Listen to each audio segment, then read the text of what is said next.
Ironclads go through the superhighways of the American Civil War. And the superhighways are, of course, the rivers. They're the best way to supply forces very economically without paying heavy points, unlike railroads or wagon trains. However, there are forts along the rivers which have to be bypassed by the ships, and that is a little hard to do. For example, this group of Union ironclads wanted to go south of Cairo.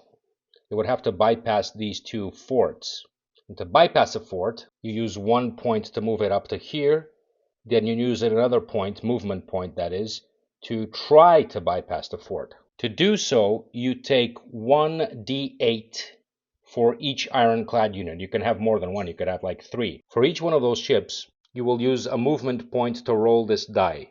And if it gets a score, 5, which is greater than the value of that port, then it can bypass it. And then to move again, you would spend another point to move it. Now here you would have to bypass this port, but if, for example, if you were here and you wanted to bypass this fort again and you bypassed it by rolling successfully, then you could go anywhere you want with a single movement point.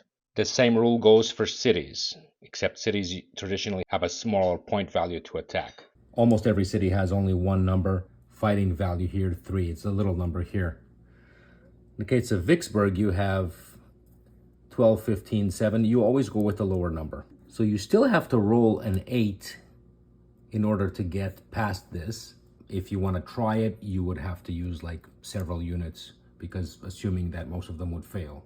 Very difficult, but not impossible. In the case of Washington, D.C., for example, you couldn't bypass it at all with an 8. So one single unit can't roll an 8 and bypass. First of all, it would have to bypass these fortifications here, but then to bypass this to go further up, it would have to roll an 8, which you would use the 20 here. That's quite impossible, right? So what you do is you put, say, 3 units of ironclads together, and then you roll a d24.